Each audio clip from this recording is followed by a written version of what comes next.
작년 봄에 결혼한 지 겨우 10개월 정도 된 29살 여자입니다. 아직 혼인신고서에 잉크가 마르지 않은 신혼이지만 남편과 시부모들이 너무 싫어서 얼굴을 보기 싫고 목소리조차 듣고 싶지 않습니다. 이제 이혼을 선언하고 집을 나와 있는 중이지만 주변 사람들은 너무 빨리 이혼하는 것 아니냐고 말합니다. 조금 참고 살아보라는 충고도 받았지만 제 시댁 이야기를 하면 다들 이혼 결정을 잘한 것이라 말씀을 합니다. 정말 제 사연을 들어보면 현재까지 참고 살아온 것이 얼마나 대단한 일인지 느끼실지도 모르겠습니다. 결혼하면 초반에 서로 양보하고 위치를 지킬 줄 알았는데 이렇게 될 줄은 몰랐습니다. 참아야 할 것을 알고 미련스럽게 버텨왔던 거예요. 요즘 세상에는 누굴 거지로 아는 것도 아니고 꼴랑 신혼집 하나를 사줬다고 해서 모든 것을 자기 마음대로 하려는 사람들이 어디에 있습니까? 이미 친정 부모님께서는 제 이야기를 듣자마자 이혼을 허락하셨고 남편과 시부모와 크게 싸운 뒤 집을 나와서 회사 근처에 집을 구하고 혼자서 살고 있어요. 빨리 이혼 절차를 모두 끝내고 싶고 결혼 전에 미리 알았다면 시간과 돈을 낭비하지 않았을 텐데요. 억울하고 분한 생각만 드네요. 저는 공공기관에서 근무하고 있는데 원래는 부모님 댁에서 지내면서 출퇴근이 가능했어요. 하지만 일을 시작한 지 겨우 1년밖에 되지 않았어요. 지방으로 발령을 받게 되면서 어쩔 수 없이 독립하게 되었습니다. 여기서 일하며 현재의 남편을 만나 2년 조금 안 되는 연애 끝에 결혼하고 말았어요. 원래 결혼 전까지는 집보다는 홀로 지내기에 적합한 원룸에서 살았는데 주말마다 부모님 계신 서울로 올라가는 삶을 살았습니다. 결혼을 준비하면서 당연히 이 지역에서 집을 구하게 되었습니다. 처음에는 이 지역에 정착할 생각은 없었지만 이제 결혼을 했으니 여기에서 집을 사서 아이를 낳고 살아가는 게 당연한 일이 되었어요. 원래 서울 외에 다른 지역에서 한 번도 살본 적이 없었는데 직장 때문에 지방으로 내려와 결혼까지 하며 정착하게 될 줄은 꿈에도 상상하지 못했어요. 생각하지 못했죠. 아무튼 냉정하게 생각해보면 이 지역은 구도심으로 멀리 떨어진 신도시라서 아파트들도 전부 신축으로 깔끔하고 출퇴근 거리도 가까워서 살기에 나쁘지 않았어요. 제가 서울 출신이기 때문에 부모님도 경기도에 계시니 차로 2시간 가까이 걸리는 이곳까지 자주 방문하기 어려울 것 같았기에 다행히도 그 점도 있었습니다. 아버님은 평생 은행에서 일하셨고 은퇴를 몇 년째 남기지 않은 상황이셨어요. 시댁 집안 형편도 그렇게 어렵지 않아서 결혼 계획을 말했을 때 신혼집을 사주시겠다고 흔쾌히 말씀하셨어요. 시어머니는 일을 하지 않고 전업주부로 해당합니다. 사셨지만 주말마다 두 분은 전국을 누볐습니다. 꽃 구경, 단풍 구경, 등산 여행을 다니시며 골프도 자주 즐기셨어요. 시댁에 비해 우리 집도 그다지 조건이 부족한 것은 아니었으며 제 직업도 확실하고 안정적이었습니다. 시부모님도 우리 결혼을 반대하실 이유가 없었습니다. 오히려 빨리 결혼하고 둘이 자리를 잡아서 살라며 결혼할 때 신혼집은 사줄 테니까 아이를 낳고 행복하게 살아가길 원하셨어요. 시부모님 두 분은 결혼 전부터 너무 잘해주셨고 언제든지 필요한 것이 있으면 말만 하라고 하실 정도였어요. 두 분이 사시는 모습도 금세 좋고 여유 있는 게 보기 좋아서 나도 남편과 결혼한 뒤에는 저렇게 살아야겠다고 생각했습니다. 그 생각까지 하곤 했었지만 막상 결혼식을 올리고 신혼여행을 다녀온 후에 그때부터는 알지 못했던 시어머니의 본 모습이 조금씩 나타나더라고요. 하루에 한 번 이상 꼼꼼하게 전화하시는 것은 기본이고 전화 통화 내용의 대부분은 자기 아들이 얼마나 귀하게 자랐는지 말씀하시며 남편에 대해 잘해야 한다는 눈치를 주시곤 했어요. 아니, 세상 어느 집 부모가 자기 자녀를 귀하지 않다고 생각하지 않겠습니까? 은근히 자기 아들이 나에게는 지나치게 중요하다는 식으로 얘기하시니 어머님 말씀을 들을수록 기분이 나빠지더라고요. 처음에는 시어머니께서 직접 저에게 전화를 하셨지만 나중에는 제게 안부 전화를 하지 말라며 다른 사람들을 통해서 말씀하셨어요. 저도 직장 다니면서 바쁜 사람인데 3일이라도 전화를 빼먹으면 바로 생각할 정도였습니다. 무슨 일이 있느냐고 난리가 났습니다. 아직 제대로 된 결혼 생활도 시작하지 않은 것 같아요. 시어머니의 관심이 너무 과하다 보니 나중에 시집살이를 하게 될까봐 걱정되더라고요. 그나마 집이 먼 곳에 위치해 있어서 다행이었고 남편께 어머니의 너무 큰 관심이 부담스럽다고 이야기한 적이 있어요. 그 이후로 남편이 시어머니에게 무엇을 말했는지는 모르겠지만 저에게 별도로 연락하는 일이 줄어들고 안부 전화나 이메일을 요청하는 등의 강압적인 행동도 없어졌어요. 이 정도 수준의 시댁이라면 문제 없다고 생각했고 남편이 계속 중재 역할을 잘 해줄 것이라 믿고 살았습니다. 처음에 집을 주신 때 저는 나중에 아이를 낳을 것까지 고려해서 33평이면 충분하다고 생각했었는데 시부모님이 집은 넓을수록 좋다고 말씀하셔서 45평에서 시작하라고 하셨어요. 이사 가는 거 자체가 전부 쓸데없는 돈 낭비인데 무조건 45평에서 시작하라 하시더라고요. 관리비가 많이 나올까봐 걱정이기는 했지만 그래도 시부모님께서 사주시는데 더 비싸고 넓은 집을 산다니 그냥 감사하는 마음으로 받았어요. 한편으로는 그 넓은 집을 제가 혼자 채워야 하는데 약간 부담스러운 마음도 있었어요. 아버님, 아무리 그래도 45평은 너무 큰 거 아닌가요? 나중에 청소하는 것도 보통 일이 아니겠어요 하고 나선 다시 말씀드리니 아버님이 껄껄거리시며 웃으시더니 집에 빈 방이 있으신 거예요. 손님들을 많이 부르는 것도 좋고 그들이 하룻밤 숙박 후 떠날 수 있을 것이라고 말씀하셨더라고요. 당시에는 아버님의 말씀이 무슨 의미인지 정확히 이해하지 못해 그냥 순순히 받아들였어요. 어머니 아버님께서는 언제든지 우리 집에 오셔도 환영이라고 하셨는데 그렇지 않은 대화를 하고 물론 저도 혼신을 다해야 한다는 생각으로 받아들여 들었습니다. 가전제품과 가구들도 품질이 좋은 제품을 대부분 구입했고 특히 우리 친정에서는 신혼집이 45평이 되도록 도와주셨는데 남편이 이전에 타고 다니던 자동차를 4천만 원어치 SUV로 바꾸어 주셨습니다. 이렇게 부모님의 걱정을 받으며 너무 과도한 선물을 받는 것은 아닌지 생각이 들었지만 나는 혼신을 잘해 나갈 수 있다고 생각했습니다. 있다고 말씀을 드렸었는데 친정 부모님은 우리 딸이 집까지 받았는데 이 정도 안 하고 시집 보내면 주변에서 남들이 손가락질한다며 남편에게 새 차를 뽑아주셨습니다.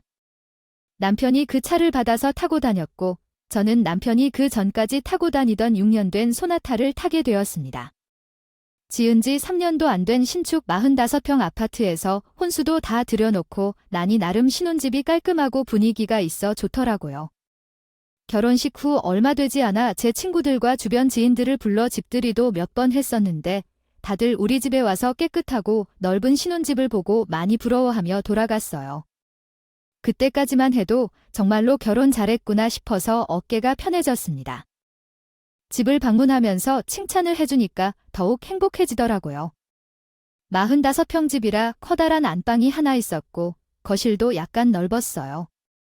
또한 중간 크기의 방 하나와 좀 작은 2개의 방이 있었는데 중간 사이즈의 방은 남편의 컴퓨터와 책을 읽을 수 있는 서재로 꾸며놓았고 작은 2방은 아이가 태어나면 아이방으로 사용할 계획이었기에 일단 그대로 두었죠. 집을 꾸미는데 그만큼 많은 비용이 들었고 입주 이후에도 예쁜 소품들로 집을 장식하는데 추가 비용을 많이 들였습니다. 집을 소중히 생각하고 꾸며주었지만 비용이 많이 들어서 왠지 나가거나 하기 꺼려진 것이고 가끔 친구들이나 함께 사용하지 않으면 안 될 것 같아요. 지인들이 놀러와서 우리 집이 예쁘다는 칭찬을 해줄 때마다 보람도 있었고 좋았습니다. 결혼한 지 석 달쯤 지났을 때는 이제 집에 놀러 올 사람도 별로 없었고 그때부터는 우리 시부모님이 매주 주말마다 집에 놀러 오시게 되셨습니다. 가까이 놀러 왔다가 들린다면서 때때로 한 번씩 오셨는데 어차피 우리 집에 방도 2개 남고 처음부터 시부모님 도움으로 산 집이라 감사한 마음에 세심하게 대접했더니 날이 갈수록 자주 오시게 되었어요. 우리 집에서 멀지 않은 곳에 한나절을 즐기기 좋은 작은 산도 있고 근처에는 골프장도 많아서 두 분께 정말 잘 어울리는 장소에 놀러 오시기에 딱 좋았죠. 금요일 오후에 우리 집에 오셨다가요. 월요일 아침에도 자고 가는 날이 있었습니다. 처음 몇 번은 저도 좋은 마음으로 잘 해드리려고 노력했었는데 쉬는 날이 없이 매주 내려오셔서 그러니까 사람이 미치고 팔짝 뛰겠더라고요. 평일에는 내내 일을 하기 때문에 주말에 편히 집에서 쉬면서 밀린 집안일도 하고 남편이랑 외식하고 카페 데이트도 하고 싶었는데 주말이면 짐을 싸들고 내려오는 시부모 때문에 아무것도 못하니까 너무 답답했습니다. 결국 남편에게 당신 부모님 정말 해도 너무하는 거 아니냐고 한 소리 했더니 남편도 제 눈치를 슬슬 보면서 초반에는 시부모님에게 적당히 찾아오라고 눈치를 주더라고요. 하지만 그것도 잠깐일 뿐이었고 최근에는 그런 얘기를 할 때 제가 할 거예요. 이 집은 우리 엄마 아빠가 사주셨는데 어떻게 왔다고 말하지 말라 하시냐고요. 너도 염치가 있으면 입장을 바꿔서 생각을 해봐라고 하며 발끈해서 오히려 제게 큰 소리를 쳤어요. 아니, 그래서 그럴 거면 왜 우리한테 집을 사주셨어요? 맘대로 들어와서 며칠씩 묵고 갈 거면 그냥 시부모님 세컨하우스로나 사용하시지. 결혼할 때 집을 주신다고 생색이란 생색은 다 내놓고 며칠씩 자고 가시는 게 말이 되겠습니까? 한 번은 남편의 이모님들, 즉 시어머니의 동생분들과 그 가족들을 모두 데리고 주말에 우리 집에 놀러 오신다고 하더라고요. 토요일에 이 근처에 놀러 왔다가 우리 집에서 하루 지내고 일요일에 올라가신다고 하셨어요. 확정된 손님들만 10명 이상이었습니다. 그 많은 사람들은 우리 집에서 저녁을 먹고 한 잔씩 술을 마실 것으로 예상되며 10명 이상의 성인들을 대접해야 해서 재워야 할 곳을 찾기 힘들었습니다. 남편에게 당신의 가족들을 수용할 수 없으니 밖에서 숙소를 예약해야 한다거나 자신이 처리해야 한다고 말했지만 만약 진짜로 우리 집에 오겠다는 의지가 있으면 나는 주말에 친정에 머물러 있겠다고 말했습니다. 나는 그 집에 가고 싶지 않았고 남편은 시모와 협의를 시도했지만 결국 시댁 모임을 취소하지 못하고 토요일에 14명이나 우리 집에 들어왔습니다. 그들이 오기 전에 금요일에 일이 끝나자마자 서울의 친부모님 집으로 향했습니다. 부모님도 눈치가 없는 사람들이 아닌데 제가 자리를 피하려고 일부러 도망갔다는 건 알고 있었을 텐데 며느리가 이 정도로 불편해하면 상식적으로 그 뒤로는 우리 집에 오는 것을 자제하는 게 정상 아닌가요? 오히려 오기가 더 커진 게 아닐까요? 그 이후로는 주말마다 찾아오시고 어떤 날에는 평일에도 말도 없이 불쑥 찾아오셨습니다. 부모님은 시간 여유가 많으신 분들이고 마음만 먹으면 언제라도 놀러 오실 수 있는 분들이시에요. 제가 결혼해서 며느리로 들어오기 전에는 전국 각지를 돌아다니시던 분들인데 왜 좋은 곳들을 다 놔두고 한 달에 5-6번씩 우리 집 근처로만 놀러 오시는지 그 이유를 정말 알 수가 없었어요. 어떤 날은 평일이었는데 시부모님이 근처에 골프를 치러 오셨다면서 올라가기 전에 같이 만나서 저녁을 먹자고 하신 적이 있습니다. 운전하고 시댁으로 올라가시려면 술을 마시면 안 되는 상황이었는데 아버님은 아들 집에서 자고 가도 된다고 하시며 식사하시며 약주까지 한잔하셨어요. 아무 때나 불쑥 찾아와서 짜증이 날 만한 상황이라 남편을 따로 불러서 집 근처 호텔에 방을 예약하고 시부모님 묵게 하시라는 말을 한 적이 있었습니다. 하지만 어머님은 호텔은 어디든 똑같다며 돈을 쓰고 불편하게 자기 싫으면서도 굳이 우리 집으로 또 들어오셨어요. 밤늦게까지 술을 마시시니까 안주도 계속 나오더라고요. 만들어야 하고 하다못해 옆에 앉아서 과일이라도 깎으면서 술자리가 마무리될 때까지 기다리고 있어야 했습니다. 저는 별로 술도 안 좋아하고 다음날 일찍 일어나서 출근해야 하는데 그런 일이 한 번 있을 때마다 피부도 다 뒤집혀지고 너무 큰 스트레스를 받았죠. 신랑도 최근에는 자기 부모에게 찍소리도 못하는 사람이 다 듣고 밥이라도 제가 하기 싫어서 외식하자고 하면 요즘 밖에서 사 먹는 밥은 비싸고 맛이 없다고 해서 남편이나 시부모나 제가 해준 밥을 먹고 싶다고 하더라고요. 뻔뻔하게 그런 소리를 할 때마다 밥주걱으로 뺨이라도 한 대 치고 싶었습니다. 그래도 수억짜리 집을 사주신 건 정말 감사합니다.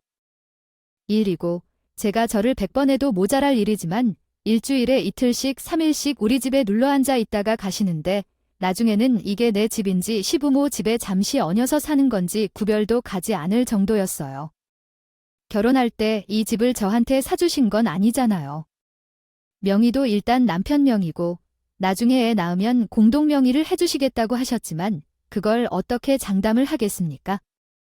차라리 45평 신축 아파트보다 제가 결혼 전에 살던 10평도 안 되는 방 하나 거실 겸 주방 하나 있던 제 자취방이 훨씬 더 편하고 아늑해서 살기 좋았던 것 같아요.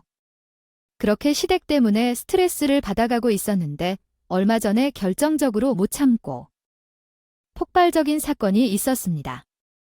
12월 말에 시부모님은 친구들 몇 분을 데리고 12월 31일에 우리 집으로 오겠다고 하셨습니다. 시부모님을 포함하여 총 6명이었는데 그날 연말 31일에 우리 집에서 밤새 술을 마시면서 1월 1일 새벽에는 가까운 산으로 올라가 아침 해를 보러 가겠다고 했습니다. 그때 제가 이해하기 어려웠는데 가벼운 회나 해물찜을 포장해서 집에서 구워 먹을 생각이라면서 변말이니까 며느리의 요리 솜씨를 보여줘라고 하셨습니다. 아마도 이전에 시댁 이모님들이 놀러왔을 때와 겸한 집들이었던 것 같습니다. 친정으로 도망간 것 때문에 이번에는 제대로 부었다 생각했습니다. 왜 내가 내 집에서 원하지도 않는 손님들을 받아 고기를 굽고 술상을 차리며 손님을 대접해야 하는지 이해할 수가 없었어요. 아마도 시부모님들은 우리의 신혼집을 그냥 자신들이 오고 싶으면 얼마든지 찾아와서 놀고 먹고 갈 수 있는 별장 정도로 생각하시는 것 같습니다. 시어머니와 전화를 끊었고 이번에도 남편에게 나는 친정에 가겠다 했던 거나 밖에 남아 하루 이틀을 자고 들어올 것이니까 시부모님 손님은 당신이 알아서 맞으세요 라고 하셨습니다. 남편은 한숨을 푹 쉬며 너는 우리 부모님의 체면을 한번 살려드리는 게 그렇게 하였습니다. 힘들다고 하면서 오히려 제가 문제인 것처럼 말을 할 때가 있었죠. 솔직히 그 순간 내 결혼은 여기서 끝이 났다는 생각이 들었습니다. 남편과도 더 이상 옥신각신으로 말다툼하기 싫었고 너가 그런 식으로 생각하고 나에게 말할 거라면 앞으로 결혼 생활을 계속할 이유도 없다고 대답했습니다. 당신의 부모 측면만 체면이야. 지금까지 1년도 안 된 시간에 우리 집에서 자고 가신 횟수가 대체 몇 번인가요? 적어도 50일은 넘지 않겠죠? 이게 너와 나가 함께 사는 신혼집인 건지 아니면 시부모님의 세컨드 하우스인지요. 솔직히 제가 하는 말 중에 틀린 게 하나도 없잖아요. 남편도 뭐라 대답하지 못하고 혼자 씩씩거리기만 했고 저는 우리가 조금 떨어져 있는 것 같아요. 서로 생각하는 시간을 갖자고 남편에게 이야기했습니다.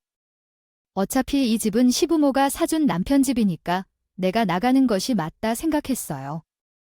한밤중에 출근할 때 입을 간단한 옷과 화장품 몇 개만 급하게 챙겨서 집을 나왔고 막상 나오니 갈 곳이 없어서 회사 근처 숙박업소에서 하룻밤을 보냈습니다. 처음에는 내가 내 집을 놔두고 쫓겨나서 왜 이러고 기구하게 살아야 하나 눈물이 찔끔 흐르기도 했었지만 막상 하루를 지내보니 마음이 세상이 이렇게 편할 수가 없더라고요. 생전 처음 와보는 낯선 곳에서 새벽까지 뒤척이다가 잠들었지만 아침에 일어났을 때 몸의 피로도 싹 풀리고 옆에 아무도 없다는 것이 이렇게 좋다고를 느꼈습니다. 제가 들지 못해 아침에 남편이 제게 전화를 계속 걸었던 사실을 나는 몰랐습니다. 출근해서도 전화가 울렸지만 계속 무시했어요. 마침내 어머니가 전화를 하셨고 받을지 말지 고민하다가 결국 확실한 말을 해야겠다고 생각해서 전화를 받았습니다. 전화를 받자마자 어머니가 너 어디야? 라고 소리쳤다고 하네요.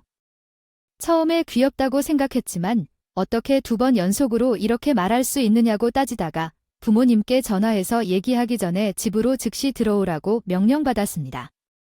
이미 친구들과 이야기를 마무리한 상태였는데 이런 행동은 무슨 짓인가에 대해 비판을 받았고 집안에서 그런 행동을 금지했다는 얘기를 들었습니다. 시모가 저를 협박하다면 제가 벌벌 떨면서 죄송하다고 싹싹 빌며 당장 집에 들어가서 손님을 맞을 준비라도 할 줄 알았을까요? 본데 천만의 말씀이었습니다. 그동안 참으면서 속으로 쌓아놨던 이야기를 다 터뜨려 버렸습니다. 어차피 이혼할 거니까 제가 하는 이야기를 잘 들어주세요. 가정교육은 제가 봤을 때 시부모님이 제대로 받아들이지 못하신 것 같아요. 꼴랑집 하나 사준다고 언제까지 저를 부려먹을 생각이셨어요. 신혼집이 동네 똥개들이 왔다 갔다 하는 놀이터도 아니고 저는 그런 집이 됐으니까. 앞으로도 어머님, 아버님 편이 들락날락하세요. 친정 부모님 언급만 안 했어도 그렇게 말할 필요가 없었을 텐데요. 싸가지 없게 말할 생각은 없었지만 저도 모르게 속에 있는 이야기를 하게 되었더라고요. 그러자 제가 한 말에 화가 많이 나셨는지 저를 보고 없는 집안 자식을 며느리로 받아줬더니 시부모와 아기를 우습게 안다면서 버럭버럭 소리를 지르셨습니다. 시댁에서 집을 사줬으면 그에 걸맞게 바짝 엎드려서 처신을 똑바로 해야 하는데 제가 너무 뻣뻣하고 날로 먹으려 든다면서요. 결혼할 때 대출 없이 집을 사주신 건 물론 감사드려야 할 일이지만 그렇다고 해서 시댁에 벌벌기고 할 말도 못하고 살아야 하는 건가요? 게다가 저도 결혼하기 전에 혼자서 얼마든지 잘 먹고 잘 살고 있었고 따지고 보면 우리 부모님이 시부모보다 돈이 없는 것도 아닌데요. 참 생각을 이상하게 하시는 것 같네요. 제가 먼저 말하고 들어갈 이유는 없습니다. 다시 나와서 혼자 살았더니 남편과 함께 살았을 때보다 훨씬 마음 편하고 좋았어요. 그래서 부동산을 찾아가서 예전에 혼자 살던 집과 비슷한 구조의 작은 집을 계약했어요. 남편에게 이혼하자고 어차피 우리는 처음부터 돈 관리도 각자 하고 있었으니까 재산 분할이든 뭐든 상관없이 아빠가 사준 차와 처음에 혼자 해간 비용만 돌려주고 끝내자고 통보했습니다. 그러자 남편은 저랑 이혼하는 것만큼은 못하겠다고 하며 다시 집에 돌아와 이야기를 하자고 했어요. 며칠 전에는 자기가 잘못한 게 하나도 없다고 크게 대들면서 말했는데 씩씩하게 걸었더니 이제 와서 마음이 조금 풀리고 이성적으로 판단할 수 있게 되었네요. 무조건 자기가 잘못했다고 미안하다며 집으로 돌아와 주기를 원합니다. 예전이라면 남편의 사과를 받아줬을지도 몰라요. 하지만 혼자 며칠을 지내보니 징징대고 챙겨달라고 요구하는 사람이 없어서 얼마나 심신적으로 안정한지 모릅니다. 시부모가 언제 집에 쳐들어올지 몰라 걱정할 필요도 없고 혼자 살아가는 게 정말 편해요. 난 결코 그 집으로 되돌아갈 생각이 없고 45평이건 55평이건 얼마나 크든 간에 너 같은 사람과 함께 살아야 하는 건 괴롭고 이해 없는 시부모가 갑자기 놀러올 집이라면 사절해야 한다고 했습니다. 처음에는 그저 홧김에 아무렇게나 말했던 줄 알았던 남편이 진심으로 생각하고 말했어요. 이혼을 하겠다고 말했더니 그때부터는 울고 불고 제가 아마 옆에 있었으면 바짓가랑이라도 붙들 거라고요. 남편에게 마지막으로 제 생각을 전달했고 이혼에 협의할 생각이 없다면 변호사를 찾아서 소송을 진행할 생각이라고 이야기했습니다. 그 후 몇 시간 만에 시어머니가 다시 전화를 하셨는데 자기가 뭘 했다고 해서 진짜 이혼을 생각하냐고 하면서 너 우리가 집까지 사줬는데 진짜 1억이야. 되려 자기가 큰 소리를 쳤더라고요. 집 하나로 사람을 얼마나 올가맬 생각인지 모르겠습니다. 내 몸은 뉘일집을 제 힘으로 충분히 장만할 수 있고 솔직히 친정부모님한테 집을 사달라고 하면 그것보다 더 좋은 집을 못 살 수 있겠습니까? 앞으로는 시어머니와 며느리 사이에 아무런 관계가 아니라고 생각하기 때문에 제게 따로 연락하지 않도록 부탁드립니다. 건우를 차단했습니다. 그리고 지난주에 남편을 다시 만났는데 그 열흘 동안에도 사람 몰골이 말로도 표현할 수 없을 정도로 실망했습니다. 불쌍한 마음이라도 하나도 느껴지지 않았고 결혼한 것이니까 엄마가 아니라 저의 편을 들어줬어야 했다고 생각해요. 이제 와서 후회해봤자 어찌 될 것 같나요? 남편을 만나서 아빠가 사준 차끼 돈도 돌려받았고 결혼했을 때 그 집에 들어갔던 혼수 비용도 정산해서 요구하는 영수증을 보내줬습니다. 아마 이번 달 안에 모든 정산을 끝내고 이혼 서류에 도장을 찍어서 마무리할 생각입니다. 신혼집 한 번 잘못 선택한 결과로 결혼한 후에도 부모님의 어려운 시련을 겪으면서 살아왔습니다. 시간이 흐르고 나이가 들면서 만약 병이 들면 제가 병원을 다니게 하겠죠라는 생각이 들었을 것입니다. 하지만 아무리 빌딩을 사주더라도 그런 행동은 할 수 없습니다. 제가 자립하여 살아가는 것도 아니고 그런 행동을 하는 것도 아닙니다. 우리 부모님도 그런 의도로 키워주신 것이 아니지 않으신가요? 이야기는 여기까지입니다. 구독과 좋아요 그리고 알림 설정을 부탁드립니다. 모두들 행복한 하루 되세요.